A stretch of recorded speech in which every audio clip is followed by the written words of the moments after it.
नमस्कार दोस्तों, आप सभी का स्वागत है आप ही के अपने YouTube चैनल स्ट्रीट स्टडी 247 में।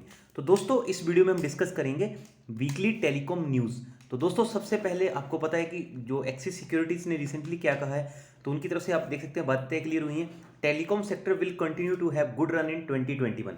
तो ऑलरेडी हमने देखा है 2020 में टेलीकॉम सेक्टर ने अच्छा रन दिखाया है, तो यहाँ पे 2021 में भी एक्सिस सिक्योरिटी के अकॉर्डिंग टेलीकॉम सेक्टर में अच्छा बुल रन आता हुआ देखने को मिल सकता है।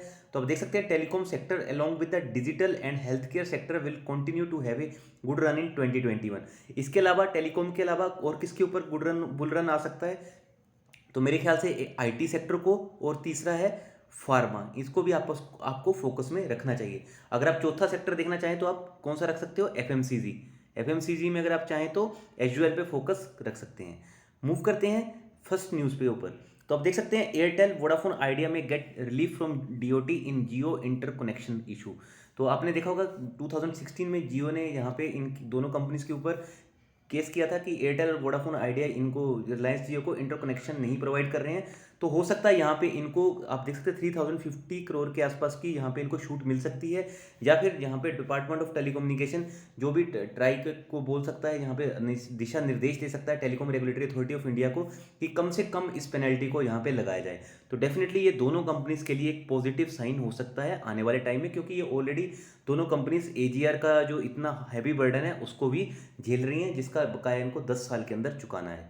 नेक्स्ट न्यूज़ पे आ जाते हैं। सो दोस्तों, आपने देखा था कि रिलायंस जियो ने 1 जनवरी से जितनी भी थी कॉल थी इनकी, वो डोमेस्टिकली वो सारी फ्री कर दी थी। तो इसका जो मेजर इम्पैक्ट हमने देखा था बीच में किसके ऊपर पड़ा था, भारतीय एयरटेल के पास। तो आप देख सकते हैं भारतीय एयरटेल का शेयर बीच में आपने देखा होगा 2% के अराउंड डिक्लाइन हुआ था after Jio makes domestic call free from January 1। तो दोस्तों, नेक्स्ट न्यूज़ है फार्मर प्रोटेस्ट से रिलेटेड। तो आप देख सकते हैं एयरटेल ने यहाँ पे क्या बातें कही हैं। Airtel slam star damage allegation says Jio adopt bullying tactics to meet call. तो यहाँ पे एयरटेल ने यहाँ पे आप देख सकते हैं डायरेक्टली जियो के ऊपर एक तरह से आप कह सकते हो हैमर चलाई है। तो इन्होंने कहा, क्या कहा है आप देख सकते हैं, the baseless allegation made by Jio that Airtel is behind the farmer agitation to sabotage their network and to force customer to switch to Airtel to is simply outrageous। तो उन्होंने कहा कि ये बिल्कुल गलत चीज़ है, इन्होंने ऐसा कुछ नहीं किया है। ये जो भी जियो की तरफ से जो जहाँ पे आरोप लगाए जा रहे हैं वो सारे बेबुनियाद हैं। आप देख सकते हैं Airtel chief regulatory officer Rahul Vats ने इस लेटर को डीओटी ने यहाँ पे उनसे जो क्वेश्चन किए थे उसका इन्होंने यहाँ पे रिप्लाई दिया है। तो देखना होगा दोस्तों आगे डीओटी और ट्राई क्या इसके ऊपर बातें क्लियर करता है। भारतीय Airtel says unlimited calling benefit will remain the same for customer. तो भारतीय एयरटेल ने कहा है कि हम ऑलरेडी ये सारे अनलिमिटेड कॉलिंग के जितने भी ऑफर्स है प्रोवाइड कर रहे हैं, और वो अभी कुछ टाइम के लिए बिल्कुल रिमेन सेम, मतलब कि कोई उनमें चेंजेस नहीं होंगी।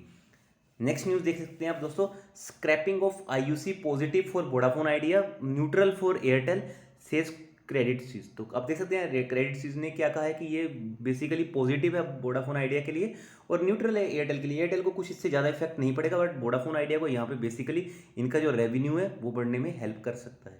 बट दोस्तों, वोडाफोन आइडिया को एक बार पहले भी कह चुका हूँ, फिर से कहना चाहता हूँ, ये बिल्कुल पेनी स्टॉक हो चुका है, आपको पता ही है। इसमें उतना ही पैसा डालना है कल को जीरो भी हो जाए तो आपको लॉस ना हो, क्योंकि बहुत से लोग ऐसे हैं, मैं इवन चेक भी करता हूँ कि जो 70, 80, 700 के लेवल में भी वोडाफोन आइडिया में फंसे हुए हैं। नेक्स्ट न्यूज़ पे आ जाते हैं तो देख सकते हैं Airtel Vodafone Idea partner sabotaging network in Punjab and Haryana Reliance Jio. तो यहाँ पे रिलायंस जियो ने बेसिकली आप देख सकते हैं आरोप लगाया था कि एयरटेल वोडाफोन आइडिया इनका जो रिलायंस जियो का जो नेटवर्क है उसको डैमेज करने की कोशिश कर रहे हैं। तो इसी के ऊपर हमने ऑलरेडी देख भी लिया है कि भारतीय एयरटेल ने बिल्कुल क्लैरिटी प्रोवाइड कर दी है। उन्होंने कहा है कि ये सारे जो भी एलिगेशन है वो बेसलेस है, बिल्कुल निराधार हैं।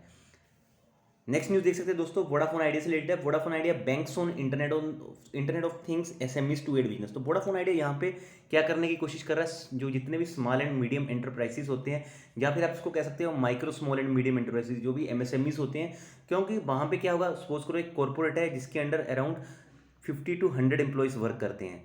तो यहाँ पे वोडाफोन आइडिया को डायरेक्टली, अगर वोडाफोन आइडिया इस कॉर्पोरेट के साथ कोई डील कर लेता है, तो जितने भी ये 50 to 100 कस्टमर है ये भी किसके अंडर आ जाएंगे, वोडाफोन आइडिया के साथ। आप देख सकते हैं मैंने एक चेन भी बना के बताई आपको। वोडाफोन आइडिया को अगर इस कॉर्पोरेट का एक्सेस हो गया, जो एक कोई एमएसएमई है, और इसके अंदर जितने भी एम्प्लॉयज़ है वो डायरेक्टली इनके कस्टमर बन जाएंगे, इनको एक एक रिटेल कस्टमर ढूंढने की जरूरत नहीं पड़ेगी। तो इसी दिशा में वोडाफोन आइडिया बहुत सारे एफर्ट लगा रहा है। नेक्स्ट न्यूज़ देख लेते हैं, spectrum reframing likely to help Vodafone Idea in short up revenues. तो आप देख सकते हैं कि बेसिकली जो स्पेक्ट्रम रीफ्रेमिंग चल रही है, तो बेसिकली ये वोडाफोन आइडिया के रेवेन्यूज़ को शॉट अप कर सकता है, मतलब कि शूट कर सकता है। आप देख सकते हैं वोडाफोन आइडिया क्या कर रहा है। वोडाफोन आइडिया जितना भी इनका 2G और 3G स्पेक्ट्रम है, इसको 4G स्पेक्ट्रम में यूज़ करने की कोशिश कर रहा है, इसको रीफ्रेम कर रहा है। इससे बेसिकली क्या होगा, इनकी जो फिक्स्ड कॉस्ट है वो बेसिकली रिड्यूस हो जाएगी और इम्प्रूव भी होगी जो सर्विस है। तो वोडाफोन आइडिया ने ऑलरेडी सर्विस मुंबई में स्टार्ट कर दी है। इसके अलावा आपने देखा होगा कि रिसेंटली वोडाफोन आइडिया ने काफ़ी सारी ये भी चीज़ें कही हैं कि वो दिल्ली से रिलेटेड बातें कही हैं कि दिल्ली में 3G सर्विसेज होल्ड कर देंगे। वही न्यूज़ है next, Vodafone Idea to shut 3G service in Delhi by January 2021। हालांकि ये पेंडेमिक में इन्होंने बहुत बड़ा एक डिसीजन लिया है कि जनवरी 15, 21 से 3G सर्विसेज यहाँ पे बंद हो जाएंगी, और इन्होंने कस्टमर को बोला आप 4G सर्विसेज के लिए जो इनके न्यू स्टोर्स हैं बी के नाम से, वहाँ पे जाके आप एनरोल करवा सकते हैं। बट दोस्तों अगर कुछ कस्टमर यहाँ पे नहीं जा पाते हैं तो बेसिकली क्या होगा, तो जो भी इनके जो आपको पता राइवल्स हैं एयरटेल और जियो, उनको भी बेनिफिट हो सकता है। तो ये भी चीज़ सिचुएशन का इनको ध्यान में रखना चाहिए। Vodafone idea deploys 3G spectrum for 4G services in Mumbai. तो ऑलरेडी वोडाफोन आइडिया ने वो 3G spectrum 4G services Mumbai में, आपने देखा होगा जो इनका बैंड है 2100 मेगाहर्ट्ज का, वो इनेबल कर दिया और काफ़ी अच्छा रिस्पॉन्स भी कंपनी को मिल रहा है। नेक्स्ट न्यूज़ देख लेते हैं दोस्तों। तो रिलायंस कम्युनिकेशन से रिलेटेड न्यूज़ है, आरकॉम से रिलेटेड। तो आप देख सकते हैं bank mark Reliance communication account as fraud. तो बेसिकली आप देख सकते हैं ये कंसोर्टियम ने जितना भी आरकॉम से रिलेटेड फंड था, जो भी इनको फंड दिया अराउंड 26,000 करोड़ का, वो बेसिकली यहाँ पे फ्रॉड डिक्लेयर कर दिया। तो दोस्तों आरकॉम में बिल्कुल भी मत फंसना। ऑलरेडी आप देख सकते हैं RCom owes ₹26,000 crore to banks financial institution. तो आरकॉम ने आप देख सकते हैं 26,000 करोड़। बात करूँ नीरव मोदी की, तो रफली वो 11,000 करोड़ था जो पंजाब नेशनल बैंक से लिया था। तो ये उनसे भी बड़ा इनका जो फंड है वो, जिसको ऑलरेडी बैंक्स ने यहाँ पे आप देख सकते हैं फ्रॉड डिक्लेयर किया है। तो प्लीज़ अभी अगर आपको आरकॉम से रिलेटेड कोई कॉल्स वगैरह आए व्हाट्सएप या फेसबुक, या फिर आप देखते होंगे टेलीग्राम पे बहुत से लोग एक्टिव रहते हैं जो रोज़ आपको प्रॉफिट दिखाते रहते हैं, पर उनसे प्लीज़ थोड़ा सा यहाँ पे आपको सावधान रहना चाहिए। Jio and Airtel benefit from Google Pay and other online platforms. तो वहीं पे जियो और एयरटेल से रिलेटेड न्यूज़ है कि जियो और एयरटेल को इस टाइम पे बहुत ज़्यादा बेनिफिट है, वो गूगल पे से हो रहा है, और इसके अलावा जो भी अदर पेमेंट ऑप्शन है वहाँ से भी हो रहा है। बट दोस्तों एक चीज़ अगर आपको ध्यान में होगा कि अगस्त या सितंबर मंथ की एक न्यूज़ है जिसमें गूगल पे से रिलेटेड बातें आरबीआई ने भी क्लियर की थी। उन्होंने कहा था कि हमने इनको कुछ प्रॉपरली यहाँ पे एसेस नहीं किया है। तो भी प्लीज़ अगर कभी भी आप कोई ट्रांजैक्शन कर रहे हो गूगल पे से, तो थोड़ा सा आप उस न्यूज़ को एक बार जरूर देख लेना जो आरबीआई ने गूगल पे से रिलेटेड कही हुई है। नेक्स्ट न्यूज़ पे आते हैं, Reliance Jio writes to Punjab chief Amarinder Singh over incidents of vandalism at network site. तो हमने देखा ऑलरेडी 1500 के आसपास साइट्स ही जो रिलायंस जियो की वो डैमेज कर दी हैं, जो भी एजिटेशन था उनसे रिलेटेड। तो आप देख सकते हैं रिलायंस जियो ने इवन अमरिंदर सिंह जो पंजाब के सीएम है उनसे भी उन्होंने बातें क्लियर की हैं कि थोड़ा सा यहाँ पे इशू को जो भी इतना ज़्यादा फैल चुका उसको रिजोल्व किया जाए। तो देखना होगा कि आगे इनको क्या नुकसान होता है, क्या आगे किसानों से रिलेटेड जो सारी चीज़ें वो सॉर्ट आउट होती हैं, क्या आगे इनकी साइड्स को नुकसान पहुँचता है या नहीं पहुँचता है।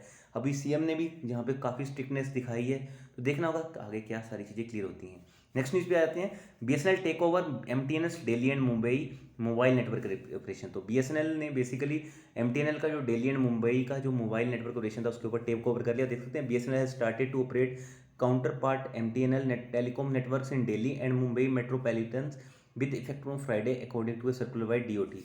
तो बीएसएनएल यहाँ पे कुछ ना कुछ एक्सपेंशन करता हुआ देखने को मिल रहा है। आप देखते हैं BSNL 4G tenders Telco invites fresh proposal for 50,000 site. तो जो 4G से रिलेटेड इनकी न्यूज़ चल रही थी, तो आप देख सकते हैं 4G नेटवर्क साइट के लिए इन्होंने 50,000 अराउंड आप देख सकते हैं प्रपोजल, फ्रेश प्रपोजल यहाँ पे मंगवा लिए हैं। तो देखना होगा दोस्तों आगे बीएसएनएल किस हिसाब से अपना 4G या उसके इक्विपमेंट कहाँ से बाई करता है, क्योंकि काफ़ी सारी चीज़ों के ऊपर बहुत सी कंपनीज, बहुत से वेंडर्स की भी यहाँ पे नज़रें रहेंगी। वहीं बात करें तो आप देख सकते हैं next news, domestic telecom gear market alleged fear of BSNL on unreliable equipment. तो वहीं पे जो डोमेस्टिक जो जितने भी वेंडर्स हैं जहाँ पे वो सब यहाँ पे इस चीज़ के ऊपर भी निर्भर कर रहे हैं कि बीएसएनएल कौन से यहाँ पे इक्विपमेंट यूज़ करेगा। क्योंकि यहाँ पर एक बात कौन सी सामने आ रही है, एक आ रही है आत्मनिर्भर भारत से रिलेटेड। तो आत्मनिर्भर भारत को अगर इनको रिलाय की तरफ जाना है तो बेसिकली तो इंडिया को इनको इंडियन जो मेड होंगे वही बीएसएनएल को इक्विपमेंट चाहिए होंगे। बट क्या उनमें उतनी एफिशिएंसी है जो बेसिकली 4G जो बीएसएनएल का है उसको कैरी ऑन कर पाएँ। तो उसके ऊपर भी बीएसएनएल को काफ़ी सारी चीज़ रिसर्च करनी भी बाकी है अभी। तो देखना होगा कि कहाँ से इनको इक्विपमेंट मिलते हैं, क्या डोमेस्टिक इक्विपमेंट से इनकी जो एफिशिएंसी है वो इम्प्रूव होती है। ऑलरेडी हमने देखा है कि रिसेंटली काफ़ी जो अच्छे नेटवर्क प्रोवाइडर हैं उनकी भी अपलोडिंग और डाउनलोडिंग स्पीड में काफ़ी ज़्यादा फर्क पड़ चुका है। तो वो सारी न्यूज़ जो भी रहेंगी वो हम आने वाले वीडियोस में डिस्कस करते रहेंगे। सो आई होप आपको वीडियो अच्छी लगी होगी, तो लाइक करना। बहुत जल्दी मिलते हैं हम नेक्स्ट वीडियो के साथ, और अपना कीमती समय मुझे देने के लिए आपका बहुत बहुत धन्यवाद।